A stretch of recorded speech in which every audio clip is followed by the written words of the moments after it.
자, 시작하겠습니다. 자, 1장 9절, 1장 8절이 오직 성령이 너에게 임하시면 이고요. 9절을 보면 예수님이 이제 그들이 보는 것 가운데 올라가시고 구름이 그를 보이지 않도록 가렸다. 이렇게 돼 있는데 이 구절이 굉장히 중요한 구절입니다. 신약의 예수 그리스도를 증명하는 데 있어서 예수 그리스도가 메시아다라는 것을 증명하는 데 있어서 이 구절, 다시 말해서 승천하신 하나님에게 가신 그 이 부분이 예수님이 메시아다라는 것을 보여주는 아주 중요한 구절이에요. 자, 그것을 관계되어 있는 아주 중요한 구절이 다니엘서 7장 13, 14절인데요. 예수님이 승천하셨죠. 그리고 하늘로 갔는데 그 간 그대로 오시겠다라고 말씀하셨는데 이것이 바로 다니엘서와 시편 110편에 나와 있는 구약에 이미 예견되었고 예언되었던 예수님 메시아의 모습입니다. 예수님의 메시아의 모습이죠. 자, 한번 보시면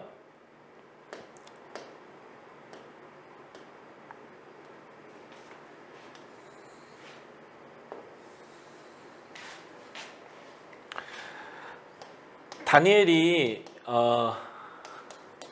2장과 다니엘서 7장이 이스라엘 백성이 멸망한 이후로부터 메시아가 오고 하나님 나라가 올 때까지의 그 계획을 펼쳐주고 있는데 이게 이제 신상이나 짐승을 통해서 설명하는 거죠. 그래서 바벨론에서 페르시아로, 페르시아에서 헬라로, 헬라에서 로마로 이렇게 설명되는데 이 다니엘서 2장과 7장의 이 로마에 대한 이야기 다음에 나오는 게 뭐냐면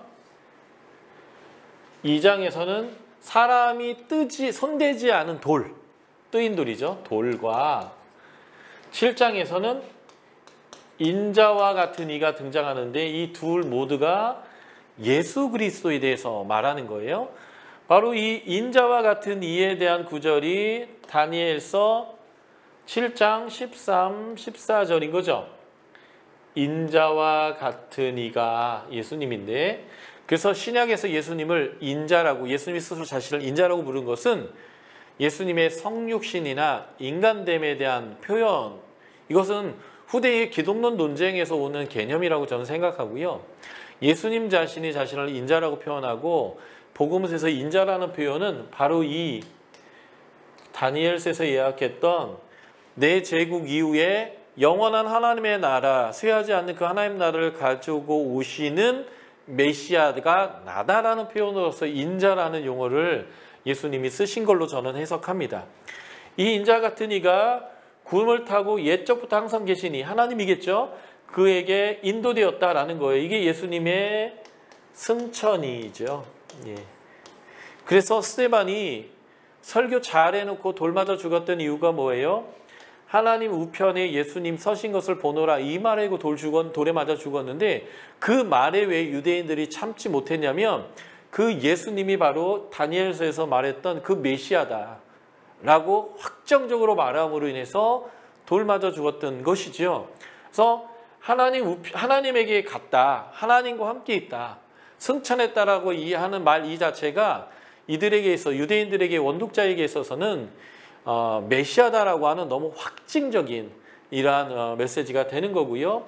시편 110편 1절에서 7절 보면 멜기세덱의 반차를 쫓는 그러한 이제 메시아가 오게 되는데 그분이 하나님 우편에 계시고요.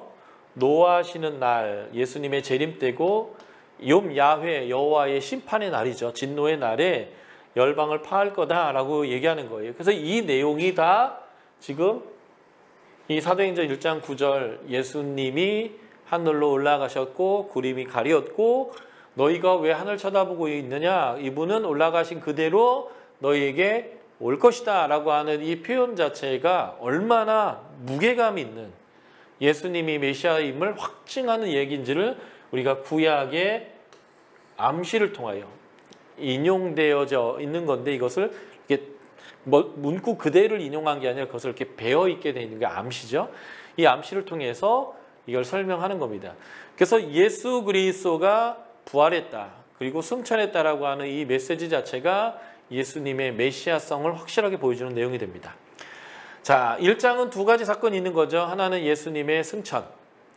승천 전에 성령이 임해야 된다라는 메시지와 하나님 나라에 집중해야 되는 메시지고요. 두 번째가 1장에서는 사도를 선출합니다. 가룟 유다를 대신한 사도를 선출하는 거죠. 재밌는 것은 이 가룟 유다를 대신할 사도를 뽑은 이후로는 사도들이 죽을 때마다 새로운 사도를 추가하지 않았다라고 하는 것이에요. 그러니까 항상 12를 유지하려고 하는 게 아니라 예수님이 선택해서 세웠던 이 제자가 이제는 보냄을 받으니까 사도가 되는 건데, 이 상징성으로서의 12를 유지하기 위한 거죠. 가룟 유다가 배도했기 때문에 그래요. 그래서 여기서 또 하나의 사도를 뽑는 것은 이 하나님의 나라의 공동체를 예수님이 세웠다라고 하는 이 상징성과, 바로 이들이 12보좌에 앉아서 이스라엘 12지파를 심판할, 그러니까 12는 하나의 백성을 뜻하는 건데 이러한 상징성을 보여주기 위한 거다라고 보시면 좋겠고요. 그래서 요한계시록에 보면 거룩한 성 예루살렘 보면 12개의 문이 있는데 이 12개 문에 12지파의 이름이 써 있습니다. 다시 말해서 이 12보좌에 앉고 이들을 심판할 자들이 먼저 심판 이전에 뭘 하냐면 제자로서 보냄을 받아서 이들이 하나님 나라에 들어올 수 있는 복음을 전파하게 되는데, 그래서 하나님 나라에 들어올 수 있는 문은 이 제자들, 보냄을 받은 사도들 통해서 열려진다, 이런 의미가 되겠죠. 그래서 교회에 천국의 열쇠를 준다라는 표현과 같은 표현이 12문에 12지파의 이름이 써 있다라는 의미와 같은 의미로서 하나님의 나라에 들어갈 수 있는 길은 오직 예수, 더 웨이밖에 없는데, 그 길이 제자들에게 위임된 사건이 바로 반석 위에 교회를 세우고 천국의 열쇠를 준 사건이고, 그래서 그 12의 상징성을 위해서 12를 채우는 것이다 라고 보시면 좋겠고요. 1장 15에서 26절에 보면 사도의 조건을 말하고 있는데 21절이죠. 세례 요한의 세례로부터 예수님의 승천 때까지를 함께 다니던 사람이 사도의 조건에 들어가 있습니다. 이 말은 무슨 말이냐면, 사도는 증인인데 증인은 본 것을 말하는 사람이에요. 그렇기 때문에 예수의 세례로부터 승천까지라고 하는 것은 증인, 본 것을 증언해야 되는 사람이다라고 하는 필요 충분 조건에 대한 내용인데, 이 내용이 요한의 세례부터 승천까지를 문자적으로 볼 것인가 아니면 의미적으로 볼 것인가 라고 할 때 저는 문자적으로 보면 안 되고 의미적으로 봐야 된다고 생각합니다. 왜 그러냐면 예수님의 세례를 직접 목격한 사람은 12사도 중에 거의 없어요. 세례 이후에 예수님이 공생애를 하는 중간에 불렀던 사람들이 대부분 예수님의 제자들이기 때문에 예수님의 세례를 봤다라고 할 수 있는 확실한 사람은 안드레입니다. 세례 요한의 제자로서 세례 요한이 안드레에게 보라 세상 죄를 지고 한 하나님의 어린 양이다 라고 이제 표현했던 그 모든 것을 들었던 사람은 안드레 정도이고요. 나머지들은 예수님의 세례를 본 적이 없을 것이 거의 확실합니다. 그렇기 때문에 세례로부터 승천까지라고 하는 말은 일종의 우리나라를 설명할 때 할라에서 백두까지 이렇게 표현하고, 이스라엘을 표현할 때는 부엘세바에서 단까지 이렇게 표현하는 것처럼 일종의 관용어라고 보여져요. 그 관용어가 표현하는 의미는 뭐냐면, 증인은 증언해야 되는데 본 것을 증언해야 되기 때문에 예수 그리스도를 아는 자, 그래서 예수 그리스도의 생애를 아는 자, 그래서 본 거고 들으고 배운 것을 증언할 자라고 하는 의미를 포함한 그러한 관용어로 이해하는 것이 훨씬 더 바람직하겠다라고 보여줍니다. 한마디로 얘기하면 사도는 누구냐? 증인이에요. 뭘 증언하는가? 예수의 삶과 예수의 가르침과 그리고 예수가 증언했던 하나님의 나라를 증언하는 증인이 보냄을 받은 자의 정체성이다라고 보시면 좋겠고요. 이 사도의 직무를 설명하는데 17절과 25절은 디아코니아라고 해서 봉사가 사도의 직무였습니다. 이게 왜 중요하냐면 나중에 3,000명, 5,000명, 10,000명 단위의 교회가 되면서 이 디아코니아 일을 사도들이 지혜롭게 하지 못했어요. 왜냐하면 성도는 많고 할 일은 많은데 사도들도 하루 24시간밖에 시간이 없고 인간적으로 체력이 한계가 있으니까요. 그래서 구제의 일을 지혜롭게 하지 못했을 때에 일꾼을 뽑아서 이들에게 디아코니아의 일, 위임을 합니다. 봉사의 일을 위임하는데 이게 바로 6장에서 나오는 7 일꾼, 우리가 이제 그냥 관용적으로 표현할 때 7 집사라고 표현하죠. 7 집사를 뽑은 사건인데요. 그 7 집사의 사건은 단순히 일꾼을 뽑은 게 아니라 사도적인 직무의 일부를 완전히 위임한 그러한 사건이다라고 우리가 이해할 수 있습니다. 그래서 사도는 봉사의 일, 디아코니아를 하고요. 20절 봤더니 감독의 역할을 합니다. 그래서 NRSV는 Position of Overseer, 감독하는 위치라는 용어로 이 감독이란 단어를 번역했고요. NIV는 Place of Leadership, 리더십의 위치라는 식의 표현으로 이 감독의 내용을 설명했는데 결국은 봉사의 일뿐만 아니라 리더라는 포지션도 바로 이 사도들의 직무였다라는 것을 볼 수 있겠고요. 예. 그리고 22절에 보면 이 사도들이 증인으로서 예수에 대해서 알아야 되는 핵심과 전달해야 될 핵심을 한마디로 정의하면 예수 그리스도의 부활을 증언하는 것입니다. 그래서 부활이 너무너무 중요한 메시지가 되는 거죠. 예수 그리스도의 부활은 아까도 말씀드렸지만 하나님 오른편에 살아계셨다가 하나님의 진노의 날에 심판하러 오신다라는 그 광의적 의미를 다 포함한 의미예요. 부활하셔서 지금도 살아서 역사하시고 세상의 왕권을 갖고 계시다가 그 왕으로서 세상을 심판하러 오신다라는 의미로서의 예수의 부활을 증언하는 것이 사도들의 가장 중요한 핵심 메시지다라는 것을 우리가 이 사건을 통해서 보게 되는데요. 바로 이 사도의 조건이 지금 사도 바울의 사도권 변증을 하는 내용이기도 한다라고 볼 수 있겠습니다. 문자적으로 예수님의 세례로부터 모든 것을 다 본 사람은 아니지만 사도 바울은 예수님을 만났던 사람이고 그래서 예수님을 경험하고 그 안 예수님을 증거할 수 있는 사람인데 그게 바로 3번이나 나오는 사도 바울이 예수님을 직접 만났다라는 회심의 경험. 이 내용이 바로 사도 바울이 예수님을 아는 자다. 부활을 아는 자다. 부활하신 예수님을 만났고 그 부활하신 예수님을 증언할 수 있는 경험이 있는 예수를 만난 사람이다라고 하는 내용이 되겠고요. 이 내용이 사도행전의 회심 사건뿐만 아니라 예루살렘에서 붙잡혔던 사도 바울이 이 가이사랴에서 재판을 받을 때 반복적으로 이 사건을 언급하는 것은 3번이나 언급하는 것은 이 내용이 사도 바울의 사도권 변증에서 아주 중요한 위치를 차지하고 있는 내용이다라는 것을 우리가 확인할 수 있습니다. 자, 그리고 이 3번의 회심에 대한 언급할 때에 예수님이 바울을 뭐라고 표현했냐면 증인이라고 인정하셨다는 거예요.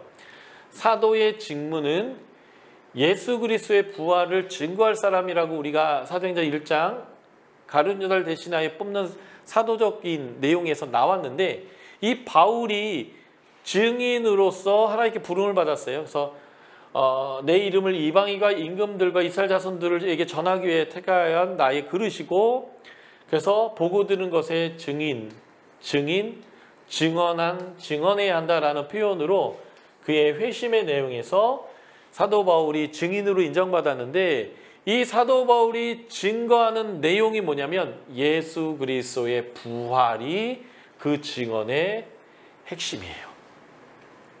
그래서 사도 바울의 모든 설교들을 반복해서 보시면 그가 뭘 얘기하냐면요. 예수의 부활을 얘기합니다.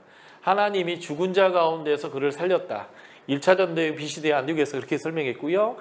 2차 전도여행 데살로니가에서 설교할 때도 보면 다시 살아나야 할 것을 증언했다.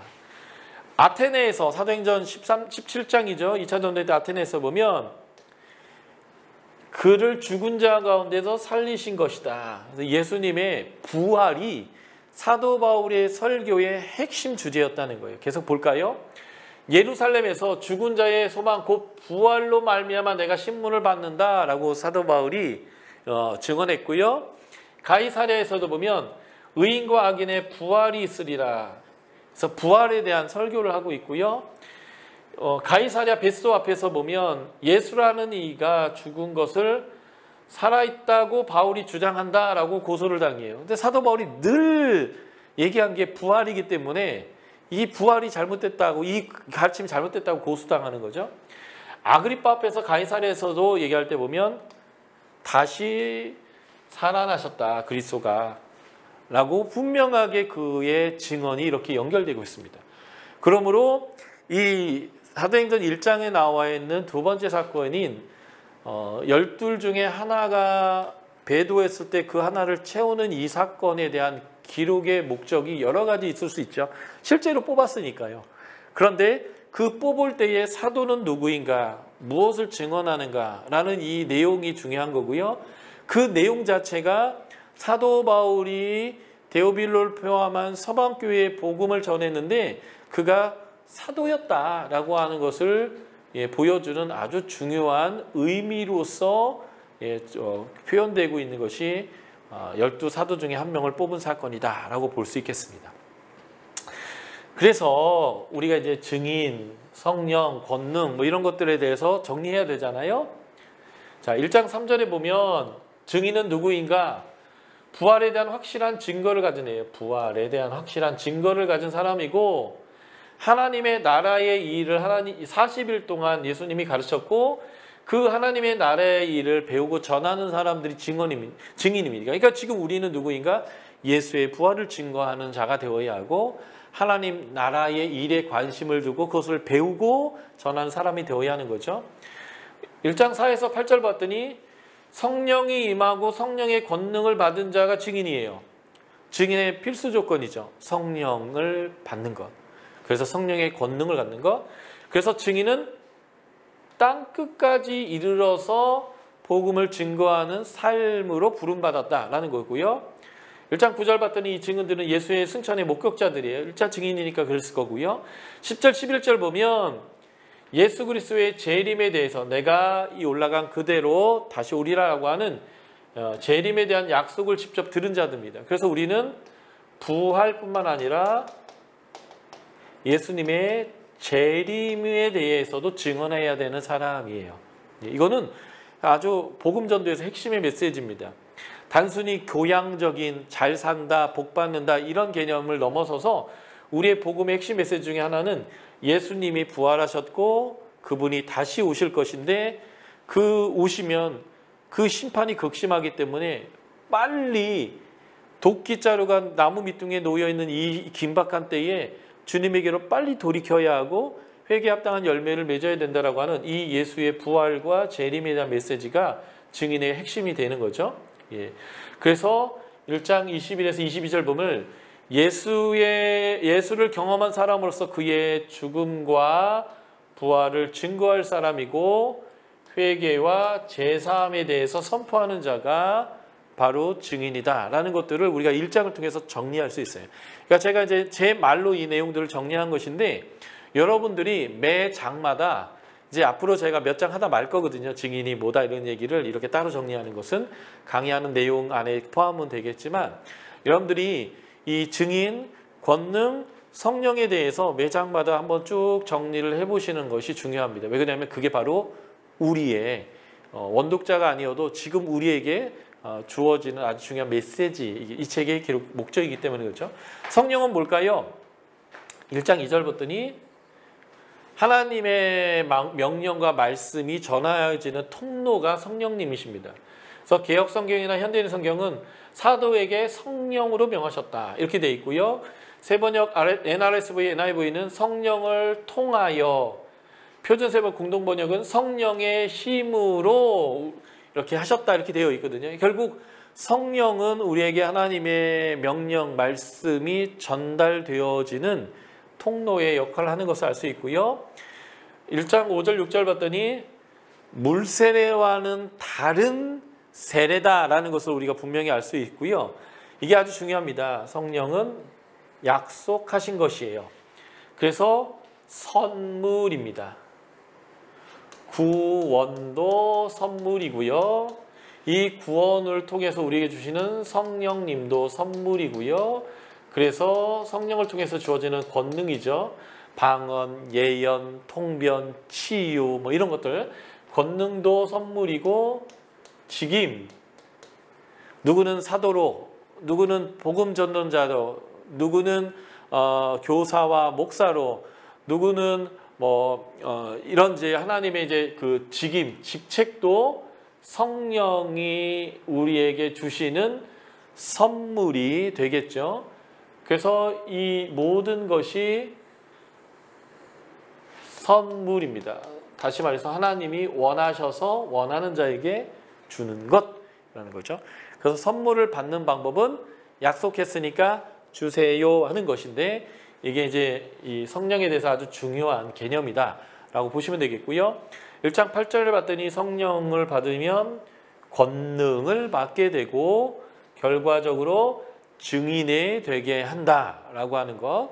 이게 이제 우리가 성령을 통해서 알아야 되는 내용이고, 1장 16절 봤더니 성경의 저자로서 예언하는 영이시죠. 그래서 다윗의 입을 의탁하사 미리 말씀하셨다, 예언하셨다라고 하면서 이 위에서 나오는 하나님의 명령의 통로일 뿐만 아니라 성경의 저자이시고 예언하는 영으로서 하나님 것을 알려주시는 분이다라는 것을 우리가 여기서 발견할 수 있습니다. 그래서 성령, 권능, 증인 이런 개념들을 이렇게 사도행전에서는 공부하는 게 굉장히 중요하겠다라는 거죠.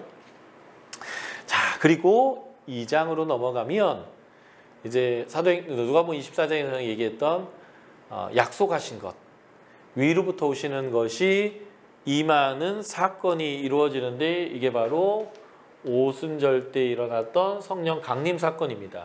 그런데 성령 강림이 왜 오순절 때에 오셨는가라고 하는 것이죠. 이것은 하나님의 커뮤니케이션이에요.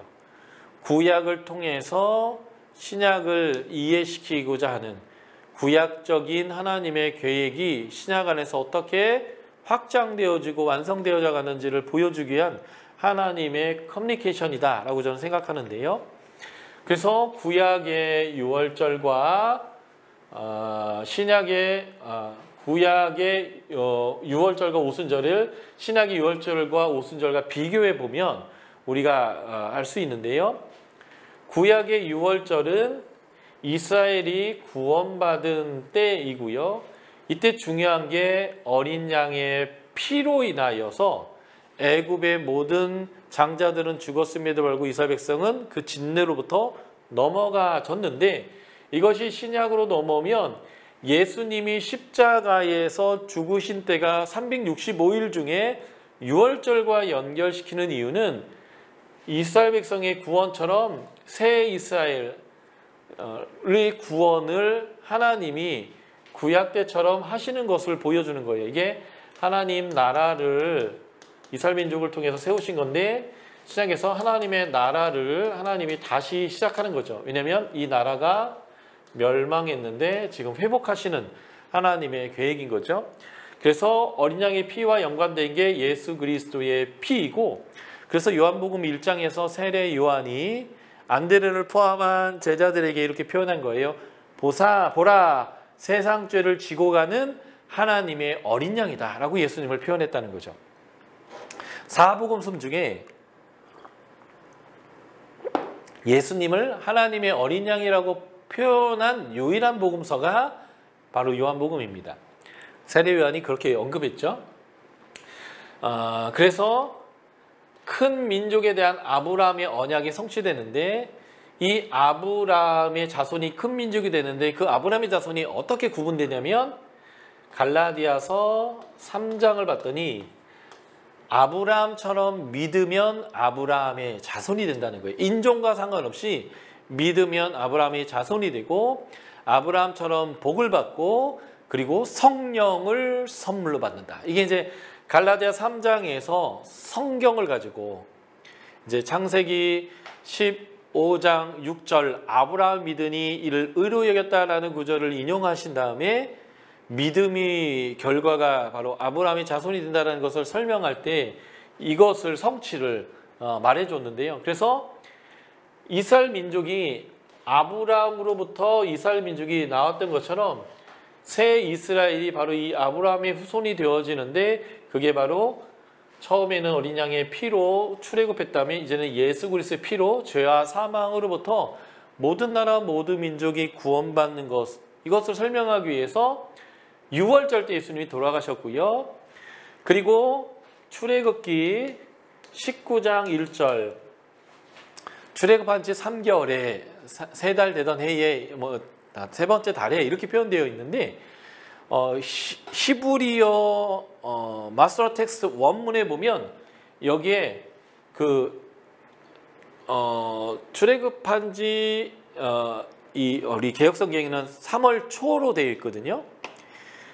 그래서 이스라엘 백성이 1월 14일 갔는데 19장 1절에 보면 초승달이라는 히브리어가 나와요. 그러니까 3월 초인 거죠. 그래서 이때부터 3월 1일까지의 기간을 대충 계산해 보면 한 45일, 46일 이렇게 넘어가는데 그러니까 지금 50일 정도 거의 다 되어서 지금 이 시내산에 도착한 거예요. 6월절로부터 50일 기간이죠.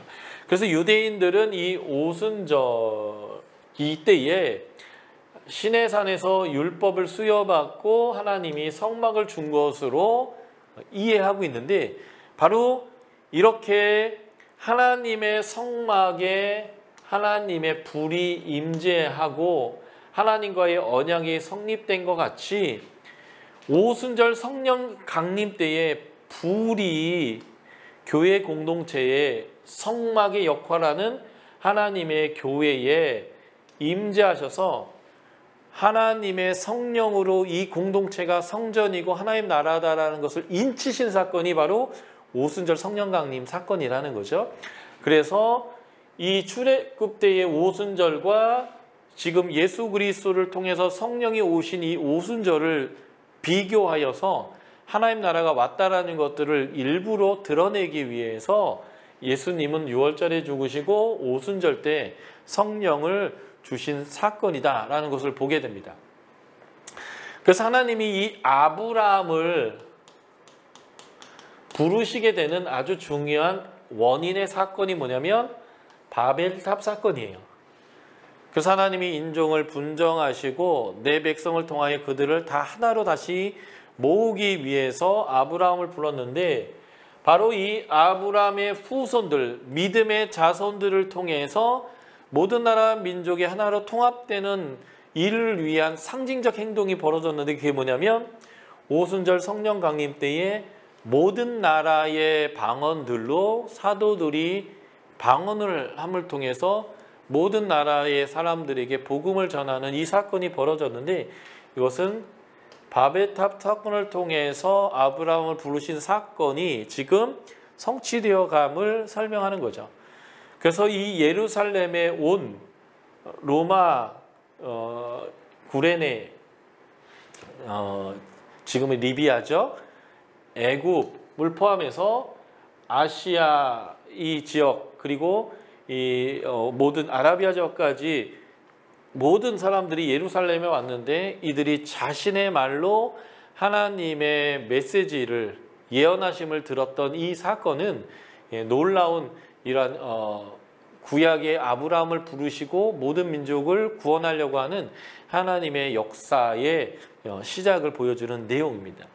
그래서 여기서 우리가 봐야 되는 게 뭐냐면 하나님이 모세의 장막에 불을 내려주셨는데 그 사건이 지금 오순절 성령 강림에도 이루어졌다라고 하는 것이죠. 그래서 모세 장막이 깨어지면 다시 솔로몬의 성전을 주셨는데 이때도 하나님의 불이 임했고요. 그리고 엘리야 제단에도 하나님의 불이 임했는데 이거와 같이 오순절 성령 강림 때도 불이 임한 사건은 무엇을 의미하는가? 교회 공동체가 하나님의 임재의 장소가 되었다라고 하는 것을 보여주는 사건인 것입니다. 여기서 이제 우리가 병행을 봐야 되는데요. 성막이 완성된 후 제사장이 위임되고 제사장이 첫 제사를 드리고 축복 기도 후에 불이 임했습니다. 그래서 성령이 임하는 사건과 기도의 사건은 이렇게 짝을 이루어서 보여진다라고 보시면 돼요. 솔로몬 성전이 완공된 후에 솔로몬이 봉헌 기도했을 때에 불이 임했고요. 엘리야 제단에서 엘리야가 당신은 이스라엘의 하나님인 것인가, 내가 당신이 보냄을 받아서 사역하는 것, 그리고 이스라엘이 하나님께 돌아오기를 당신이 원한다라는 것을 보여주십시오라고 하는 기도 후에 불이 임했다라고 하는 것이 굉장히 중요하고요. 마찬가지로 오순절 성령 강림도 마가 다락방에서 이들이 저녁 기도에 힘쓰는 일들을 예수님이 승천하신 이후에 한 열흘 동안 할 때에 성령이 임하셨다라고 하는 것, 이건 굉장히 중요한 것입니다. 이것과 연관된 것이 누가복음에 예수님이 세례를 받으시고 성령의 세례를 받는 이 사건이 언급되는데, 마태와 마가는 세례를 받으시고 올라오실 때에 성령이 비둘기같이 임했다 이렇게 표현하지만, 누가는 여기와 병행을 이루면서 예수님이 세례를 받으시고 올라와 기도하실 때에 성령이 비둘기같이 예수님 위에 임했다라고 하면서 이 성령 세례와 기도를 연결시키고 강조합니다. 이만큼 이방인들에게 하나님과의 교제와 기도를 강조하고 있는 것이 누가의 강조점이다라고 우리가 볼 수 있을 것 같고요. 결국 이 오순절 성령 강림의 중요한 의미는 이것입니다. 우리 교회 공동체가 성전됐다라는 거예요. 그래서 하나님의 임재가 우리 가운데 있다는 거죠. 그래서 두 가지 의미예요. 하나는 고린도서 3장 16에서 17절에 말하는 것처럼 공동체가 하나님의 성전이시고요. 고린도전서 6장 19절에서 말하듯이 우리의 각 개인이 하나님의 성령이 거하시는 전이 되었다라고 하는 이 의미를 다 포함하는 거예요. 그래서 공동체 위에 불이 임했지만 각 사람 위에 불이 혀가 갈라지는 것처럼 갈라지는 모양으로 각 사람에게 임한 의미도 개인 또한 하나님의 성전이다라는 것을 명확하게 보여주는 그런 개념이 되겠고요. 그래서 이제는 한 지역, 예루살렘 같은 곳에 성전이 있는 것이 아니에요. 그곳으로 모든 사람이 찾아오는 것이 아니고요. 온 열방, 모든 민족, 모든 육체가 이제 하나님의 성전이 되어지는, 어디서든지 하나님의 임재를 경험할 수 있고요. 그래서 우리가 찾아가는 성전으로서의 역할을 하고 우리가 가는 곳에 하나님이 임재하시는 일이 이 오순절 성령 강림을 통해서 확산되어지는 거죠. 그러니까 단순히 옛날 조직신학 때는 이렇게 배웠어요. 오순절 성령 강림 이전에는 성령이 외주했다. 우리 몸 밖에 있었다. 그런데 오순절 성령 강림을 통해서 내주하기 시작했다. 저는 이렇게만 배웠거든요. 그런데 그 이상의 의미를 갖는 것이죠. 이제는 하나님이 우리가 가는 곳마다 하나님이 함께 거하시고 그곳에 하나님이 임재하시고, 그래서 찾아가는 선교, 모든 곳으로 성전이 흩어져서 찾아가서 속죄가 이루어지고 하나님에게 들어올 수 있는 일들이 적극적인 하나님의 선교를 통해서 이루어지게 됐다라고 하는 것이 이 오순절 성령강림의 개념이 되겠고요. 그래서 하나님을 믿는 유대인과 이방인 모두를 열국 만민을 위한 제사장의 삶을 살게 하는, 그 제사장이 일하는 장소가 성전이듯이 우리가 있는 곳이 성전이 되어지는 거죠. 그래서 우리가 요한복음 20장에 예수님이 제자들에게 나타나셔서 했던 말에 귀를 기울여야 되는 거예요. 평강이 있을지어다 라고 말씀하신 이후에 숨을 내쉬며 가르쳐사대 성령을 받아라 라고 말씀하시면서 이렇게 표현하셨죠. 네가 누구 죄든지 사하면 그 죄가 사하여 줄 것이고 그대로 두면 그대로 있을 것이다. 레위기법에 보면 레위기 1장부터 5가지 제사법이 나오는데 그 각 제사의 마지막 순서가 이거예요. 제사장이 속한 즉 그가 사함을 얻을 것이다. 그러니까 제사장의 권위는요, 하나님의 말씀에 따라 제사가 다 이루어지게 된다면 제사장은 그 순종의 결과로서 너에게 속죄가 이루어질 거라는 선포할 수 있는 권한이 제사장에게 있는데, 예수 그리스도의 십자가의 사건으로 그 제사가 완결됐기 때문에 이제는 죄인이 예수 그리스도의 십자가를 믿습니다라고 하는 이 절차만 보여준다면 네 죄가 사하여졌다라고 하는 선포할 수 있는 제사장의 역할을 우리 성도들이 한다는 거예요.